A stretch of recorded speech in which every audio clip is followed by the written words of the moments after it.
Diogo, a gente tá aqui rindo, tia, não dá. Olha, esses guris aqui no estúdio tem que vir o Fernando pra colocar a ordem. Não, tô brincando.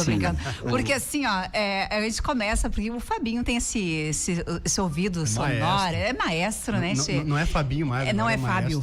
O maestro Fábio. E aí a gente falando aqui, né? Porque a vinheta é muito boa dessa de opinião. Porque, cara, me dá uma pompa, né? Daniel, medo, né?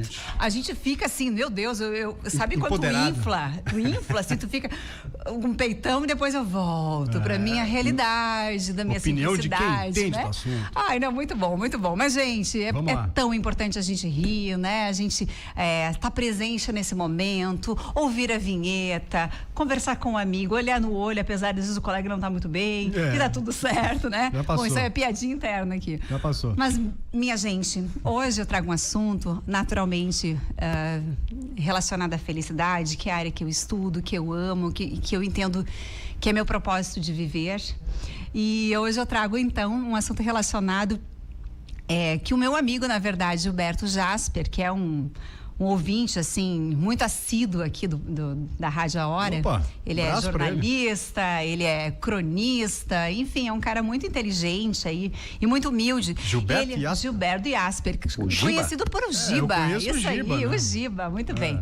Ele é mais conhecido por Giba, mas enfim, né? Tive que dar crédito ao nome, assim como Daniele Hart, ele é o Gilberto Jasper, né? Mas enfim, o Giba me disse, Dani, olha só, eu tenho uma sugestão de pauta aí. Eu, poxa, adoro, né, a sugestão de pauta, porque se as pessoas pedem, realmente é algo que a gente possa vir a contribuir. E ele me trouxe, eu vou ler o título da sugestão dele, que é assim: as pequenas alegrias do cotidiano que podem servir de combustível para superar agruras e seguir adiante. O Giba é um cara muito, né, olha, até rebuscado, pauta tranquila. Mas eu disse, Giba, com certeza, às vezes a gente fala de coisas tão mais complexas, porque às vezes a felicidade fica algo tão distante, porque parece que, poxa, a minha vida é complexa, eu tenho conta para pagar, eu tenho meus filhos, eu tenho o tema da escola para fazer, eu tenho aquela dívida para pagar, enfim, a gente está sempre nesse envolvimento de um mundo real, né? E o mundo real, quando a gente fala de pessoas que vivem de uma forma feliz, que é o que a gente deseja como ser humano, o maior desejo humano sempre foi a felicidade. Isso já veio lá dos gregos. Sempre nós desejamos ser felizes. O que acontece muitas vezes é que a gente não sabe o caminho. A gente vai, por conta do mundo que a gente segue hoje, a gente acha que tem que ser sempre a melhor escola, o melhor isso, o melhor aquilo. E esse melhor, muitas vezes, nos tira o melhor. Que é o ato de viver o cotidiano, de a gente perceber as coisas como elas acontecem, de viver os pequenos momentos, as pequenas alegrias. Porque assim, é natural que a gente vai ter problema, é natural porque nós somos seres inteligentes, que a gente gosta de resolver, senão a vida seria entediante, né? Então nós precisamos de desafios. A gente cria os problemas. A gente cria, porque a gente também quer resolver, né? Mas agora a gente também tem que entender o quanto a gente quer criar de desafios, o quanto vale a pena para o nosso viver, a gente gastar tempos preciosos para talvez um dia a gente ter aquela casa, talvez um dia a gente ter aquela segunda casa na praia, talvez um dia a gente ter um carro ainda melhor. Enfim, né? A nossa mente é algo muito enlouquecido, né? Depende de como a gente alimenta ela, quase que pior que uma IA, né? Dependendo de como a gente alimenta ela, a gente cria cenários e perspectivas alucinantes. A gente nunca está satisfeito com as coisas que a gente vive hoje. Por isso que a pauta que o Giba nos sugere é fantástica. E vem bem ao encontro do surgimento da psicologia positiva. O professor Martin Seligman, que é o fundador dessa ciência da felicidade e do bem-estar, lá nos anos de 1999, em 2005 ele criou um estudo com soldados, né, com pessoas que vieram da guerra, com muita dificuldade para se estabilizar na vida, de compreender e que a vida não é aquela guerra constante, né? Com muitos traumas. E ele entendendo que o diário das 3 bênçãos, ou seja, eu olhando para a beleza da minha vida, olhando para as pequenas alegrias, e apreciando elas, eu consigo desenvolver mais resiliência e ser mais feliz. Legal. Gente, não são... E assim, quando a gente fala em pequenas alegrias, aí vai depender muito da perspectiva de cada um de nós. Mas o que a ciência nos sugere normalmente? É a gente estar num parque, a gente poder ir para uma área verde. Só ao estar 15 ou 20 minutos numa área verde, a ciência nos explica, isso foi um estudo da Universidade de Stanford, nos fala que a gente reduz em 50% os pensamentos negativos. E pensamento negativo é combustível para uma vida ruim? A gente sabe, a gente desenvolve emoções ruins, desagradáveis e torna o nosso dia pior. Sim. Então, assim, só ir para uma área verde, aí tem gente que diz que o banho de floresta, né? Tem na cultura... O Diogo fez isso ontem, né, Diogo? Foi caminhar à noite pela cidade de Encantado, um pouco mais distraído, despreocupado e sentiu o cheiro das flores. Olha que incrível, apreciou os ipês aqui de Lajeado que vocês vinham falando, ipê né? Roxo. O ipê roxo, amarelo, o rosa, enfim, o branco eventualmente. Não tem salmão, né? Não. Salmão a gente não sabe, os meninos pelo menos não enxergam essa cor, às vezes a gente enxerga, né? Mas enfim, a gente conseguir essa apreciação. E aí às vezes esse banho de floresta, a gente se permitir de 15 a 20 minutos. Ah, mas eu não consigo fazer sempre. Não, a gente não está falando de uma doutrina, faz 10 minutos, de uma imposição. Então. Faz 10 minutos hoje, no final de semana estende um pouco mais. Mas, gente, tenham intenção de criar pequenas alegrias. Porque às vezes a gente diz, mas eu não tenho tempo, eu estou sempre trabalhando. Mas será que no trabalho a gente não consegue ter um momento, na hora do meu lanche, dos meus 15 minutos de lanche?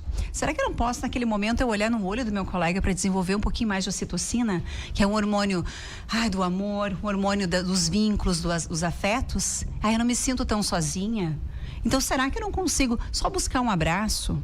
Será que eu não consigo ter uma conversa franca com alguém para poder falar um pouquinho dos meus medos, das minhas dores? E aí eu consegui descobrir ali que a outra pessoa tem talvez situações muito semelhantes às minhas. E por conta disso eu me percebo também humano, não diferente, entendendo que a minha vida é igual à vida de todo mundo. E que por vezes eu estou numa fase mais complexa, ou às vezes eu tenho uma fase que eu transbordo mais coisas positivas e tá tudo bem.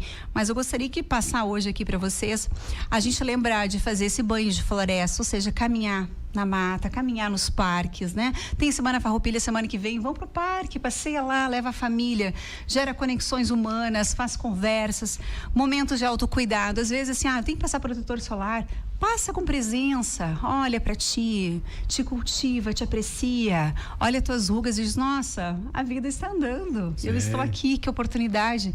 Só que normalmente a gente tem um olhar depreciativo. Tem que fazer botox. Porque eu tô com mancha. Porque eu tô isso. Gente, a gente está vivo, a gente é perfeito do nosso jeito. Então vamos baixar nossa régua da exigência. Tá tudo bem, tem momentos que as coisas vão mudar.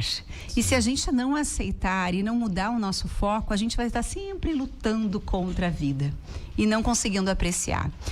E outra última prática que eu gostaria de finalizar o meu comentário hoje, e assim, é muito engraçado, porque eu tenho a sensação, muitas vezes, gente, eu falo de coisas de uma simplicidade sem igual, mas que muitas vezes a gente engaveta e a gente tem que transformar as coisas muito mais em coisas complexas, em difíceis. Eu tenho que marcar uma janta, preparar uma mesa, fazer não sei o quê. Gente, peçam uma pizza ou como qualquer outra coisa, mas se encontrem com as pessoas. Não precisa necessariamente ter bebida alcoólica, às vezes pode ser só um encontro para tomar um café. Vamos tornar menos complexo, menos instagramável, menos para os outros verem, mais para nós sentirmos. Eu acho que as pessoas, elas buscam, não todas, elas buscam coisas mais complexas porque elas estão se auto-sabotando. O tempo todo. No fundo, elas sabem que a simplicidade é o caminho. Com certeza. Mas aí elas não buscam por alguma razão. Não sei se é autossabotagem ou, enfim. É que a gente tem também algum bloqueio aí. A gente também vive num mundo muito de imagem, né? E a imagem às vezes vende demais, né? Então, não, é que o fulano cria uma imagem que é aquela pessoa incrível com muito conhecimento. E aí fica aquela pessoa intocável. Sim. Não tem amigos, às vezes, não tem... Ou, às vezes, as pessoas chegam mais por interesse. Enfim, a gente precisa fazer umas pausas na vida da gente para entender o caminho que a gente está levando. E, às vezes, se a gente não faz a pausa, o mundo vai nos pausar pela doença, pela perda de alguém de uma forma instantânea. Tu diz assim, eu nem dei atenção para aquela pessoa. Mas tu poderia ter dado? Sim. Talvez. né? E tu não deu, e aí aquilo foi tão inesperado, mas a pessoa já estava doente há um ano e tu nem sabia. Então são coisas que a gente pode se abrir um pouquinho mais para o mundo. Eu quero trazer para você só uma palavrinha, porque a gente acaba falando tantas coisas e muitas vezes isso se esvazia na nossa mente, né? Então, vamos usar um pouquinho mais da didática. Eu gosto muito da expressão o gap da felicidade. O gap, em inglês, GAP, né? Ele significa um intervalo, uma fresta, às vezes até um problema, um delay, alguma coisa que aconteceu, um gap naquele processo, um gap. Mas vamos dizer que é uma pausa e um intervalo, né?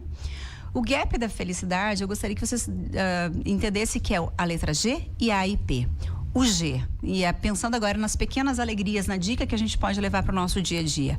O G como a gratidão. Gente, sempre, quando a gente desenvolve esse processo, essa prática da gratidão, a gente tem um outro olhar sobre o mundo. E aí a gente consegue, sim, reconhecer as pequenas coisas da vida. Os pequenos, porque muitas vezes o Martin Seligman que dizia, a gente às vezes quer colecionar grandes momentos, mas o mais interessante é colecionar pequenos e constantes momentos de alegria. E a gratidão nos permite isso, porque ela nos mostra que às vezes a gente já ganhou um sorriso na rua de alguém desconhecido, eu abracei alguém, um amigo me confidenciou algo, enfim. O segundo aspecto é a apreciação. Quando eu pratico gratidão, eu consigo apreciar mais e para a rua, olhar as pessoas, então desenvolver esse momento presente para, por final, desenvolver a presença. E quando eu estou aqui, eu consigo, né, viver uma vida mais plena, mais completa e mais feliz. Então, gente, nosso cérebro precisa dessas recompensas com felicidade e a gente fazendo esses momentos valer a pena. Olha só aqui, Dani, tem 2 recados dos ouvintes. É um prazer escutar a Dani Hart. Parabéns, o Volney está escrevendo. E a Aline, sempre necessária a Daniele. Perfeito comentário. Viu? Obrigada, gente querida. Um abração para vocês. Até a próxima. Dani Hart participando do Espaço de